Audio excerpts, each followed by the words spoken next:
Let's get some more reaction now to the International Criminal Court seeking arrest warrants, not just against three Hamas terrorist leadership, but also the leadership of Israel. Let's bring in Michael Kroger, the former Victorian Liberal Party president, our regular on this program. Michael, appreciate your time. A real contrast in the reaction between Peter Dutton, who described the move as anti-Semitic. He was condemning in his assessment of the ICC. The Prime Minister, though, more cautious, saying he won't comment on a court case, whether it be domestic or international. Well, I thought Dutton hit the right note, as Joe Biden did, but I don't know what Albo's doing. The case hasn't started. He's hardly going to be arrested for contempt of court. There are no court proceedings before the ICC. I've been to the ICC, by the way. I went there last year in The Hague and had a look at its proceedings. It does important work. But this is way outside its remit in terms of what it should be doing. Israel are not members of the ICC, nor is America, by the way, or China, or India, or Russia, or Qatar. And the ICC work, sort of seeking the arrest of terrorists and a government defending its very right to exist is absurd and bizarre. And Melanie Phillips, by the way, hit the right note in the Australian newspaper today. But Albo refusing to comment, this is ridiculous. He's obviously not been properly briefed, and I'm sure in the shortness of time he will come out and condemn the ICC because otherwise his comments are inexplicable, or his lack of commentary, mate, is inexplicable.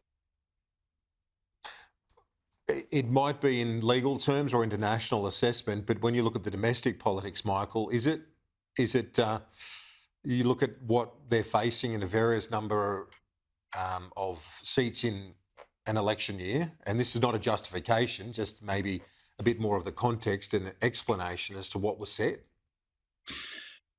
Well, that's exactly right, unfortunately. Albo speaks out of both sides of his mouth. The truth of the matter is that what influences Labor more than anything are the number of Muslim members in their constituencies in New South Wales who are heavily influencing the vote in those Labor seats. And he's under pressure from the hard left of his party, and he's bowing to them. I'd simply say to him, there's occasions in life, Albo, where you've got to stand on great principles, and this is one of them. And trying to appease people who want the destruction of the state of Israel and the mass killing of Jews by this slogan, from the river to the sea, is not the way to go. And history will judge him incredibly harshly unless he makes a clear position on this and on other issues facing the Middle East. He's been good sometimes on the Middle East and shocking on other occasions, and this is a bad day, and he needs to rectify his lack of commentary, because there are no reasons whatsoever why he can't comment on this. There are no court proceedings at present. He's not going to be arrested for contempt of court. So he should say something, and say something quickly this afternoon to correct his position. We need to discuss the wash-up of the budget reply. What's your assessment of where things are at? A couple of opinion polls out, including the News poll, which we focus on most in terms of looking at where the trajectory is for the government and opposition. What's your read? Well, look, I start from this premise. Do I think support for the Albanese government has increased or decreased since the election? My sense, it's decreased. He went to election against a 9-year-old government with 3 prime ministers and no fourth-term agenda, and he gave everyone the belief and the hope that the cost of living crisis could be resolved by him.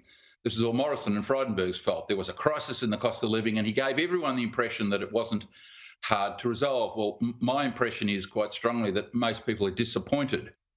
They like some of the things he's done, but they're disappointed generally because of the high interest rates, high inflation, and they basically think, well, they were conned at the last election by Albo, who didn't have a plan for fixing the cost of living crisis. So I put all that together, and I think his vote has decreased. Now, as we know, he's on 78 seats. He loses 3 and he loses his majority.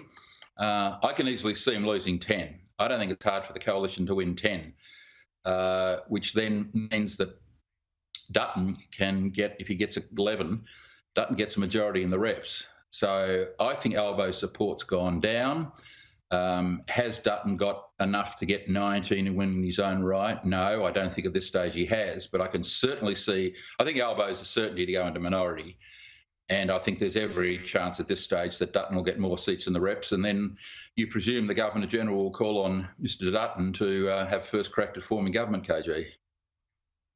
Yeah, well, we'll see. A fairly detailed prediction from you, my friend. And just finally, I should ask you as well about the migration plan from Peter Dutton and other views. You always say you've got to tell people their best days are ahead of them, not behind them, if you're a political party seeking victory. Did he achieve that? Partly he did. This is the beginning of a long debate. But yeah, people think migration is too high in this country, and for good reason. You can't be bringing in more than 500,000 people in a year.